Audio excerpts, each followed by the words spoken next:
Hey horror fans, welcome back to Room 237, and I got another 80s slasher film for you, and this time it's 1982's Death Screams, also known as House of Death and also known as Night Screams, which the last review I did was Night Screams. Went from Night Screams to Death Screams, formerly known as Death Screams, as Night Screams, but its most common titles would be Death Screams when it was on VHS, which I think there was like 3 VHS releases in the 80s, a big box in 86, a regular one in 87, both called House of Death. And then there was one in 88 that I believe would have all the DVD transfers on it, or would be transferred onto most DVD releases, I should say. And the DVD releases are known as Death Screams.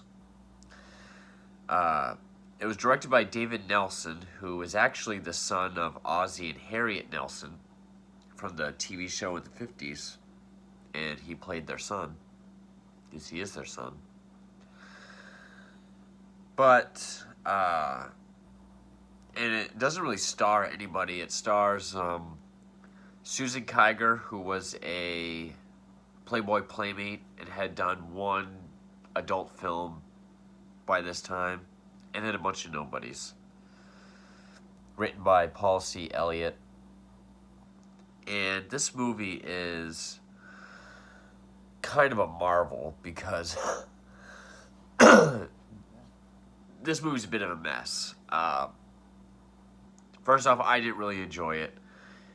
It is one of those slasher films where it tries to dedicate the first hour 15 minutes, where we've had maybe one kill so far, dedicating all that time to characters, and then just piling all the deaths in literally the last 10, 15 minutes, most of them off screen. But this one has plot holes that go nowhere, and to be honest, the writing in this film is so poor. Well, a mixture of writing and just dark, murky transfer where it's hard to tell what's going on. Especially if you watch it on, like a PlayStation or not very good internet like I do, where it's already kind of pixely.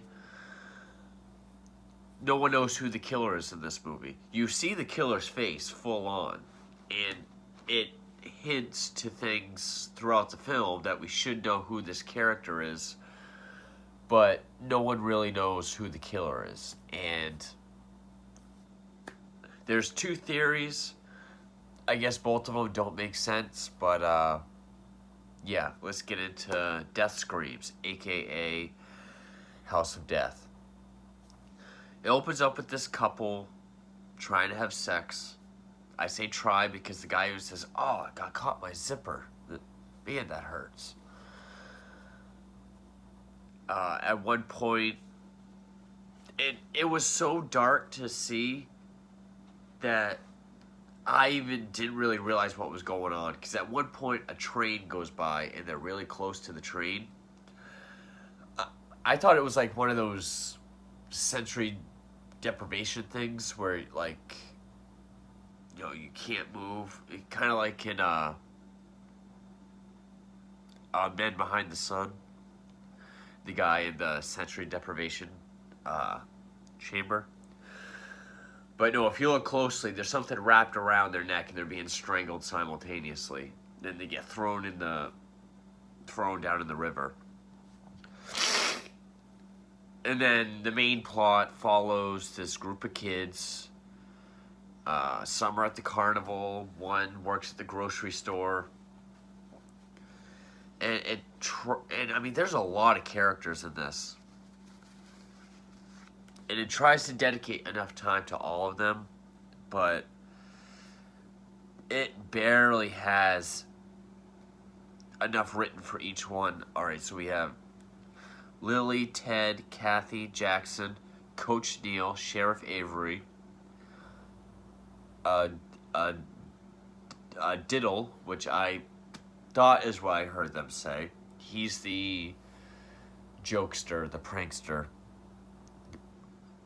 Ramona, the slutty waitress. Sandy, Bob, Tom, Casey.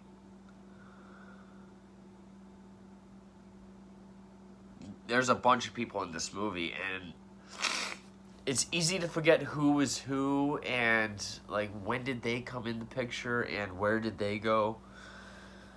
Just because there isn't enough time devoted to them. At the same time, there's too much time because they're just not written well enough. But cutting all that short, basically the first 40 minutes is these characters. We find out they're all friends. We hear that they decide, why don't we have a party down by the river? We'll have a bonfire. Okay. And then eventually we'll go tell spooky stories at the nearby cemetery. And also, when we see the kids at the carnival, I say kids, but they're like high school kids. We get a overhead shot of the river where the couple killed in the beginning float by. Okay. We get this one guy, Casey, who looks really familiar. Can't click on his name. I'm not sure who he reminds me of the gas station guy from the remake of Hills Have Eyes. I know that's not him, though. He's a guy who, he has brain damage from a car accident. But it really drops clues that he's the killer because he lives with his mother. He has like a toy train set. And it keeps hitting towards this one subplot about how, this accident that gave him brain damage killed the sheriff's son. And all these subplots go absolutely nowhere. That's another frustrating thing. Eventually, just like the slutty the slutty waitress Ramona goes to the coach's house to try to seduce him. He kicks her out. Eventually, we get to this big party bonfire, which is a little campfire by a creek, essentially. Well, first, before that, the last scene at the carnival, we do get a woman who gets an arrow to the shoulder. And then she runs down to the seemingly abandoned carnival, gets on the merry-go-round, where she just sits calmly, scared but calmly, and then gets a bag over her head, suffocates. Okay. Again, it was probably one of those scenes because this woman is not a character that we've been introduced to. It was probably added later, like after the fact, just to be like, we need more kills. We need something to grab the audience. Because that death is 40 minutes in. The only other death we get between that and like an hour 10, hour 15 minutes is when a few of our characters, there's like two couples, the jokester Diddle and this one other girl, down at the campfire river. She walks off to go skinny dipping. She's floating on her back, bumps into the dead couple from the beginning, freaks out, but the killer's already in the water, gets a machete through her back. So then more characters show up. Then they decide to go to the cemetery. It looks like an Ed Wood cemetery because the tombstones are clearly fake and cardboard. But, they tell these spooky stories. Then it starts to downpour. They run to this abandoned house.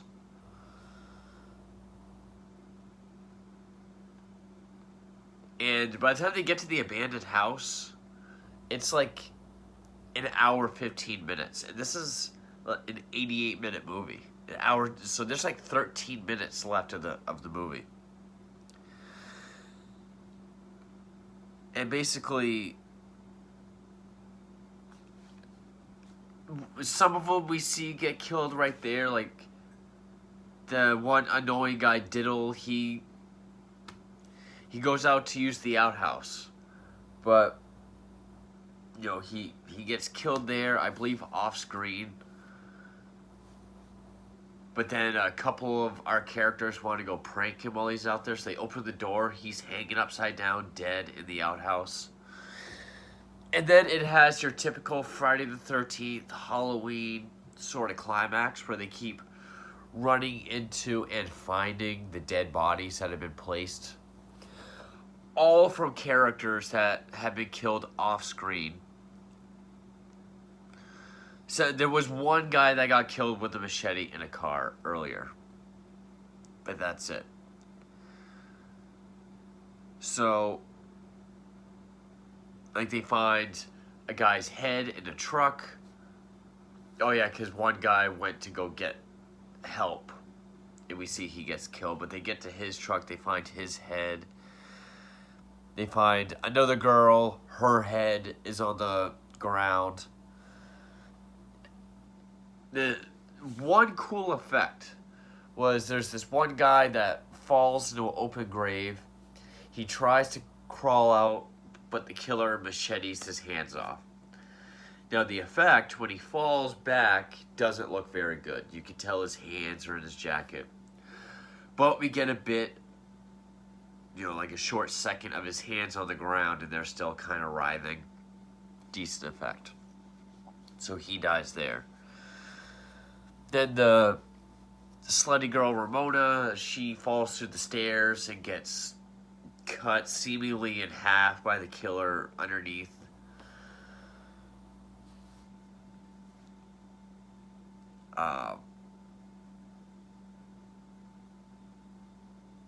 There's like one, so there's like the girl Lily, the one who was the playmate in real life, but plays like the conservative virgin girl in this. It seemed to be her and another guy. I think the other guy got stabbed. The killer reaches her and we see him. We see his face. He looks just like, I believe he's actually played by the same actor who played the coach character. But we see the coach get killed. Granted, his death is off screen. She gets some broken glass, slits his throat. He charges at her, but she moves and he falls out the window. He falls, I think, like in the cellar or something. The sheriff opens the door and sees him. He's just standing there and the sheriff just shoots. Yeah, really rubber dummy effect of the head exploding. And he shoots him like 4 more times, even though he's not moving or anything. We see the coach, like, yeah, he was killed off screen. It was implied, but it looks just like him. When we see the killer with his face, he knows who she is. He knows who all these characters are. We get flashbacks about, like, his mother and topless women. Which, even when Ramona goes to his house to seduce him, he says something, like, when he's telling her no, he says something about how he doesn't care for cheap thrills. He gets enough of that from his mother. The other big theory is that it's Casey, the handyman with brain damage. But we can see they're 2 totally different people. I think Casey is more set up more as just, the red herring. But the thing about this movie is it doesn't tell us who the killer is. Because after the sheriff shoots the killer 5-6 times, it shows the cops in the ambulance. She's like, what happened? And he's like, I don't know. And he puts her in an ambulance, and then the movie's over. No explanation. This movie it's not one of the worst I've seen. It's not as bad as The Boogeyman or, say, Home Sweet Home. But it is pretty bad. It's the this had potential to be a decent slasher because the acting wasn't really the problem. It was cheesy, but it wasn't really the problem. The effects, when they were there, and I actually missed the. I saw the guy's name during the credits, but I forgot it. It's not an effects film, but when we do get effects on screen, very minimal, but they're there. The worst, the thing that really killed this movie is A, the writing, and B, the lighting. It's, the lighting really reminded me of Humongous, which, the last 40 minutes of this film is in the dark, and you can't really see shit. And it tries to focus on all these character subplots that go absolutely nowhere. They don't have a definitive answer as to who the killer is, or at least one that makes sense. It seems like they're trying to take their time, and then they really just stampede towards the end. So you have this really slow slasher film up until the last 10 minutes where they just threw all these deaths in there. Seemingly, like, in real time, these deaths would have happened within 10 seconds of each other. Yeah, it's... I mean, it is kind of frustrating because this was sort of marketed as... Or, like, how it's, like the synopsis is usually said or described, is that it's another carnival slasher film. Like, say, The Funhouse, which came out a year after The Funhouse. It's not. It's pretty generic. I mean, even if you read the back of the VHS covers, everything is generic. Like, interchangeable title, interchangeable tagline, plot description on the back cover.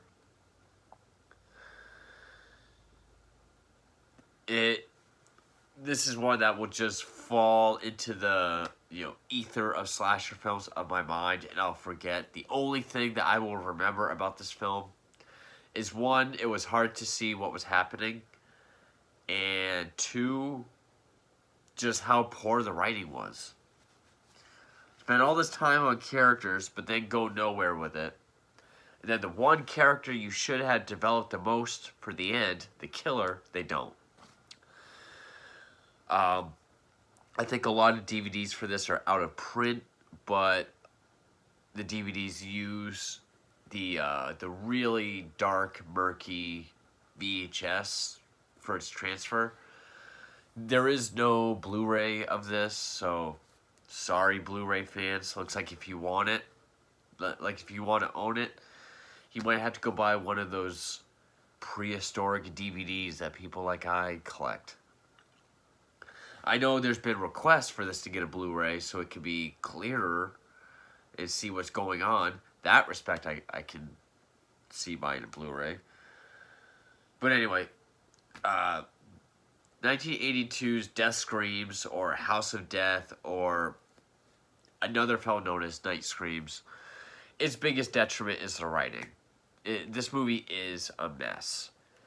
You have all these plot points that don't even really begin or end. They're just kind of there and just kind of hit you, and they're not explained. But along with that, and the poor cinematography and lighting, you do get poor acting and, lots of time in between kills and then the brunt of the kills. It's just a pretty bland, poorly written slasher. In short, it is very bland, very forgettable, and very poorly written and executed. But that is Death Screams, aka House of Death. Thank you for watching.